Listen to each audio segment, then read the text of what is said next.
Hi everyone, I hope you're well. 5 days before Christmas. Hope you're looking forward to Christmas and that you're, planning a nice, relaxing, festive time with your family, friends. I'll come back to family and friends in a minute. So, I've not done a video for a while actually, but the thought struck me today that it would be nice to just do a quick video to really say thanks to anybody who's watching this, who has, who stands for something and stands up for something. Sometimes standing up for something can mean standing against something, and that takes real courage and guts. There's still too many people in this world who really they don't know what they stand for. There's that old saying, if you stand for nothing, you'll fall for anything. It's very, very apt. You have to, what I've learned in my life is that you have to really think things through. You have to try to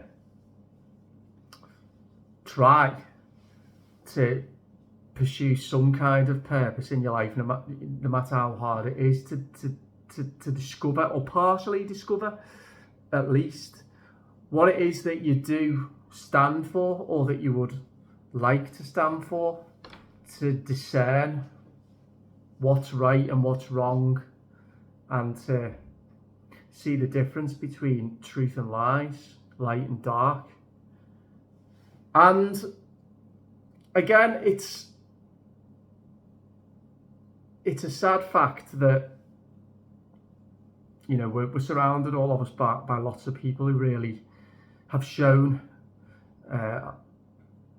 consistently in the last nearly 3 years now that they don't stand for anything, and they really don't. That might seem quite savage, but on the flip side, there are many.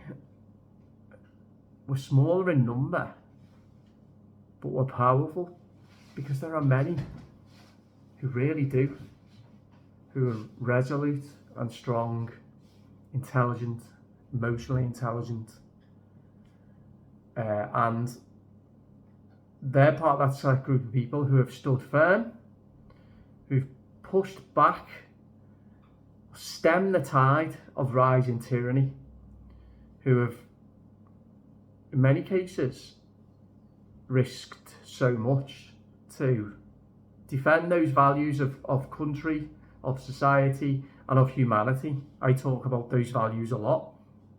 At its most base level, those God-given freedoms that are granted to us as our birthright, which are freedom of speech, freedom of expression, freedom of association, freedom to protest, bodily autonomy, the right not to be coerced and bullied, and then some other freedoms as well, the right to private ownership, the right to live relatively free from state interference and propaganda. These are things that must be defended. One thing I've learned in my life actually is that even me, I talk a lot about this, that probably I became too complacent. But there are many people who simply have no awareness that their lives and the opportunities that they've been given in their lives are because of people, past and present, who understand the absolute critical importance of standing up for something. And as I said at the start, sometimes that means standing against something. A lot of us have stood against, whatever you want to call it, fascism, communism, totalitarianism, tyranny, the New World Order, whatever you want to call it. It doesn't matter what you want to call it, it's wrong. And it's dark. So speaking from a personal point of view, I've sacrificed so much, I've lost so much, obviously lost my dad to this pure, unadulterated, unprecedented evil. I've lost quite a few friends, which is sad. You know, just drifted away really. Found out who I am, and maybe what's important to me isn't important to them. As I said at the start of this video, that's obviously only my take on things, but it's, well, no, let's be honest, it's clear to see, let's call this as it is, for all of our faults, it's clear to see. You will know the people in your life who have done what's been required, who have stood up and said and done the right things, or not done the things in many cases that were asked of them.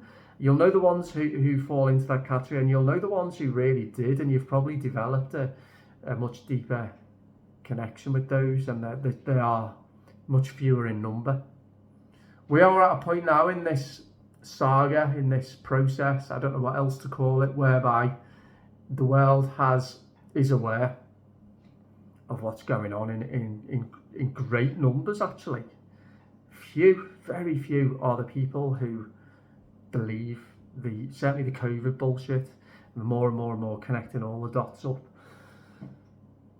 And I genuinely believed, I really did believe that once people did connect those dots up and processed and discerned and worked out what was going on, that they'd been victims of the greatest crime in humanity, one that's incomprehensible to many of us to even imagine. I really did think that the ire and the anger would be something to behold, would be incredible in its magnitude, would be absolutely unstoppable, and that I would see people around me in my life, you would see people around you in your life, probably taken to the streets, you know, absolutely incandescent with fury and rage after what's been done to them, after what they have allowed to happen, after the lies that they have swallowed, and the impact that it's had on their lives, as well as,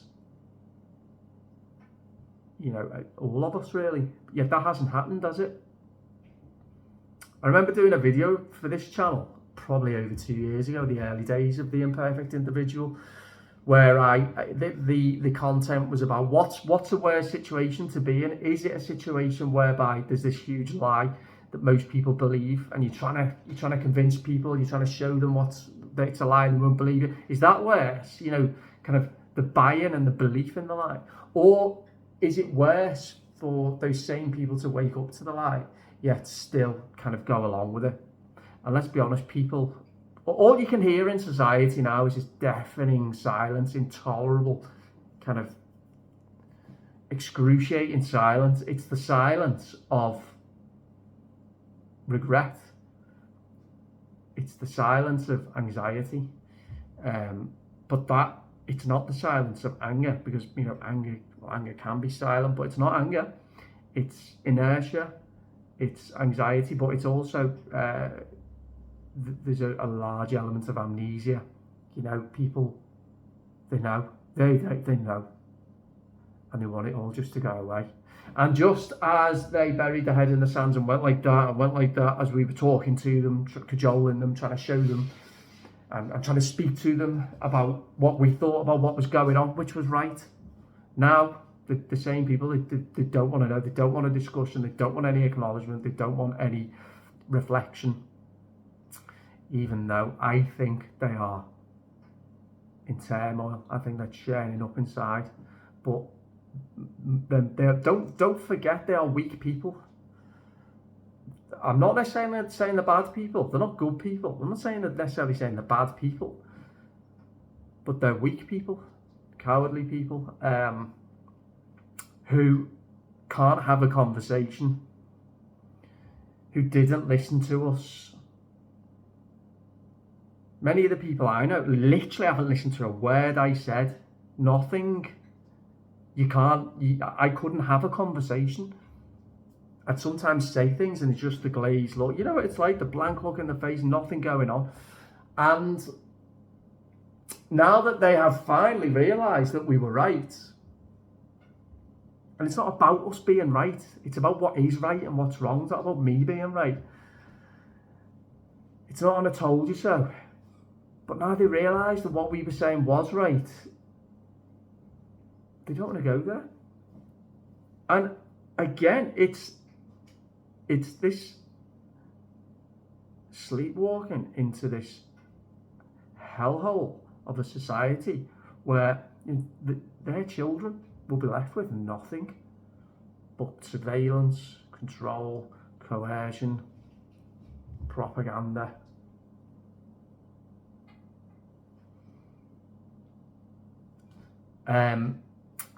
So going back to that, it can sometimes seem that, and I've thought this a lot recently, and I've been feeling very down recently. I'm okay at the moment, but it can sometimes seem that what we have done has all been for nothing. It's easy to think like that, isn't it? It's easy to feel that what we've done has all been for nothing, but it's not. You know, it's not been for nothing, because if it wasn't for what we've done, which these people, the masses, they know in their hearts, and they also now know in their logically, they've figured it out enough. They know if it wasn't for what people like us did, whatever that was, speaking out, not complying, having conversations, sharing information, doing research, digging deep to find out what the truth was and what the lies were, holding up the yellow boards, going to stand in the park, doing podcasts, doing YouTube channels, going to protest, just relentless speaking out against this lie. If it wasn't for us, nobody's life would be worth living right now. So we have stemmed the tide. That is what we have done. The frustrating thing, the angering thing, is that this continuing apathy, inertia, this just want for the cost. There's no price too high for so many people for the need to conform and to feel comfortable, and for convenience. And for many people still, even after everything that's happened and how they've seen people around them suffer terribly, for many people, all that matters, if they can pay the mortgage and they've got their job and their pension, that's it, and their holiday, that's it, and that's it. It doesn't matter about the truth, it doesn't matter about the suffering, it doesn't matter about the lies, it doesn't matter about the fundamental attack on their children's human rights. None of that matters. If you can hear scratching, by the way, it's the puppy in the other room. He's just going a bit crazy at the moment, so I'm just having 20 minutes away from him, biting my feet. He's great. So I just want to say thanks because the bravery and the courage that's been shown, and the sacrifice that I know many people have voluntarily made to do what's right. They've sacrificed their time, they've sacrificed their jobs, they've sacrificed their whole life, and many people have lost precious things, and that is precious loved ones like me, for this. And I've seen what it's done to people. I've seen people for who they are. I know the tyrants are in my life. I know who they are. I know the ones who enjoyed it a little bit too much. I know they are. I also know the ones who don't stand for anything. They have no values, no personal values. When times are good, maybe. Good people. But when times have turned tough, nowhere to be seen. And I also know the ones who I would want standing by me, and who are very few in number, but they're there. And I'm sure you watching this, you'll know as well. You'll know the people in your life who liked that power, who really liked it. You'll know the idiots. You'll know the government stooges, and a lot of them will be, ironically, very, very left wing. But they're the ones who really, really loved following those government mandates and diktats as authoritarian as they were. You'll know them. You'll know the sleepers, the cowards, the ones who bury their heads in the sand, the ones who just, you can't get anything out of them, and they wouldn't lift a little finger to join our side, even though they're the people who somehow, for some reason, think that they don't have to do anything. They continue to leave it to us. You'll know them, and you'll know the ones who stood firm and who've made those sacrifices. And this video's for you. You know, I really want to say thanks so much for everything that you have done. You know, it's hard, you know, and it's looking ahead. It's hard to see light, but I guess we've got to keep the fire burning bright, haven't we? In my own way, what I've tried to do is, you know, I've done the numerous protests. I haven't complied with any of it. I remember saying at the start, I'd rather take a bullet than wear a mask, and I would, and I genuinely would. And there was no way I was ever gonna be injected with that shit. I've done my YouTube channel. I've written my book. If you're interested in the book, The Imperfect Individual, Why Our World is in Turmoil and How You Can Save It, the puppy scratching again on the door. The link to the book is in the description. I've not sold many copies of it. I really was hoping that I could get some exposure with the book. I could reach a wider audience, but I just cannot get a break with it. I just can't. So feel free to share that. I think it's good, you know. I think it's good. I think it will find its place in time as well. It's just frustrating at the moment that I can't get it out to a wider audience, because I know I can help people with it. Anyway, if you're interested in that, links in the description. And whatever you're doing, continue doing it. Keep making people feel uncomfortable. Their feelings are insignificant compared to the pursuit of justice for those who've been killed, compared to the pursuit of justice for those who've been injured, compared to the defence of freedoms for the next generation, and compared most of all to the truth. Their feelings matter not, and they are quite pitiful and pathetic if they are stopping you from talking. So there we go. Keep doing what you're doing. We are the ones who write history, not them. They will be judged by history. And we continue to pray and hope that the masses of people around us who still, even at this stage, will not do the right thing, we continue to hope and pray that they will in time. But in the meantime, we've got strength in numbers as well. You know, we've got the intellect, we've got the big heart, we've got the courage, we've got the soul. None of us are perfect. I am far from it. But we have got something, and that's a bit of fight, you know? So that's my video today to you all. I hope you enjoyed it. I hope you got something out of it. Please share it with anyone you think might need to hear this message. And don't forget to subscribe, and I'll be back soon. Okay, bye-bye.